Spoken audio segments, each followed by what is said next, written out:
Breaking news, জামাত এবং এনসিপির যে জোট বা এটার সাথে সম্পৃক্ত যেই জোটগুলো আছে আগামী জাতীয় নির্বাচনকে তারা বর্জন করছে। আর চাঞ্চল্যকর এই তথ্য এসেছে একজন সাংবাদিকের কাছ থেকে।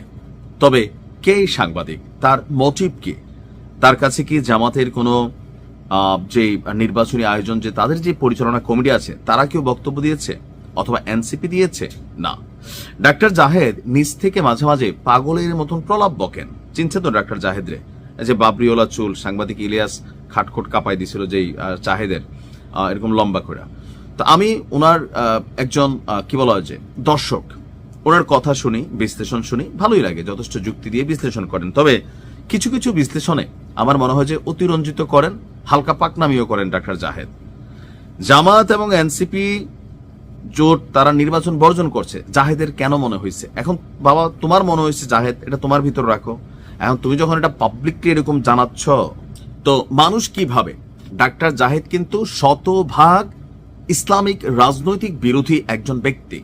জামাতকে ৭১-এর রাজাকার ছাড়া আর কিচ্ছু মনে করে না। জাহেদ মনে করে জামাতের হাতে দেশ গেলে এই দেশ শেষ হয়ে যাবে, পাকিস্তানের এজেন্ডা বাস্তবায়ন করবে, এমনকি এনসিপি জামাত মিলা এই দেশটাকে পাকিস্তানের হাতে তুলে দিবে। ডাক্তার জাহেদের ভিডিও যারা দেখেন দেখবেন যে সারাদিন তার মাথায় এটা গিজগিজ গিজগিজ করে। সাংবাদিক ইলিয়াস পিনাকির মাথায় গিজগিজ গিজগিজ করে যে এদেশ ভারতের দখলে চলে যাবে, তারেক জিয়া ভারতের সাথে হাত মিলাই ফেলছেন। মানে ওনাদের বক্তব্য হচ্ছে এরকম, আর জাহিদের বক্তব্য হচ্ছে যেটা পাকিস্তান হয়ে যেতেছে। সমস্যা হচ্ছে কি, এরা যেই দলকে সাপোর্ট করে, এরা যেই দল থেকে সুযোগ সুবিধা পায়, তো এরা ওই দলের পারপাজে সার্ভ করে, এর বাইরে কিন্তু কিছু না। এখন পিনাকি এবং ইলিয়াস কিছুটা জামাত ঘেঁষা, এটা এখন সবাই বুঝে। পাকিস্তান ঘেঁষা ইলিয়াস তো প্রকাশ্যেই বলে। তো এরা কি করে, পাকিস্তান ঘেঁষা যে লোকগুলো হবে এরা ভারত বিরোধী হবে, আবার ভারত ঘেঁষা যে লোকগুলো হবে এরা পাকিস্তান বিরোধী হবে, বাংলাদেশ ঘেঁষা লোকগুলা বাংলাদেশেরই থাকবে। এখন জাহেদের কেন মনে হচ্ছে, আমার মনে হচ্ছে জাহেদের এই ধরনের বক্তব্য দেওয়া একটু ভেবেচিন্তে দেওয়া উচিত। এটা জাহেদের বিশ্লেষণটা কি, যে আসন্ন ত্রয়োদশ জাতীয় সংসদ নির্বাচনে 11 দলীয় জোট আপনার নানা রকম অভিযোগ তুলছে। তফসিল ঘোষণার পর থেকে নির্বাচন কমিশন প্রশাসনের ভূমিকা নিয়ে একের পর এক অভিযোগ তুলছে শরিক দলগুলো। তো তার বক্তব্য যে এই প্রেক্ষাপটে প্রশ্ন উঠেছে, এই জোট কি শেষ পর্যন্ত নির্বাচন বর্জনের পথে হাঁটতে পারে? আমার মনে হয় না।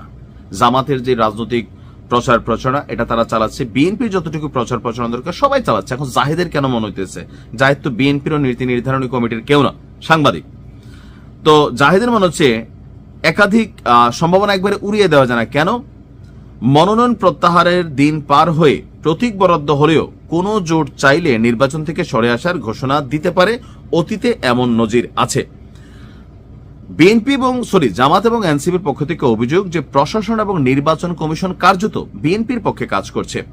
এমনকি নির্বাচন কমিশন গিয়ে জামাত ইসলামের নায়েবে আমির ডাক্তার আব্দুল্লাহ মোহাম্মদ তাহের সাংবাদিকদেরকে বলছেন, কেউ কেউ প্রকাশ্যেই বলছেন তারেক রহমানকে ক্ষমতায় বসিয়ে দেওয়াই যখন এই সরকারের বা এই প্রশাসনের বা এই নির্বাচন কমিশনের মূল উদ্দেশ্য।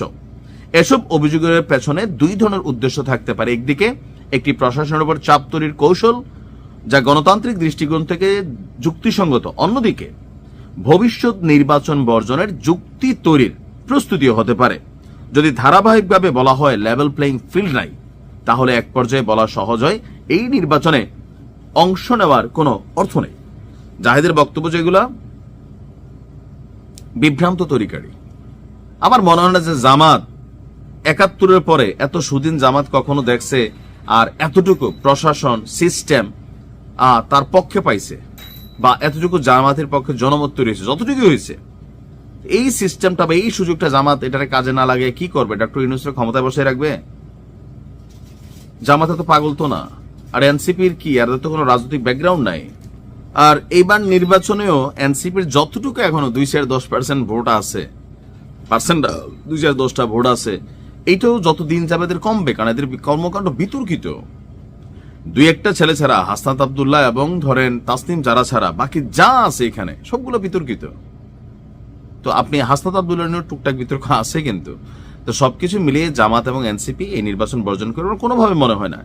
কারণ লোকালি তাদের যে এমপিরা আছেন, মানে হবু এমপি বা ভবিষ্যৎ এমপি বা তাদের প্রার্থীরা আছেন, যথেষ্ট কাজ করতেছেন। অফিস টফিস তৈরি করা হয়েছে, মুভমেন্ট আছে, গ্রামে গ্রামে চলতেছে, তো নির্বাচন যদি নাই করবে এগুলো কি আইওয়াস? তাহলে জাহেদ বড় বিশ্লেষক, জামাতের ভেতর থেকে তার কাছে তথ্য আসে সম্ভবত, সেটা জাহেদ ভালো বলতে পারে।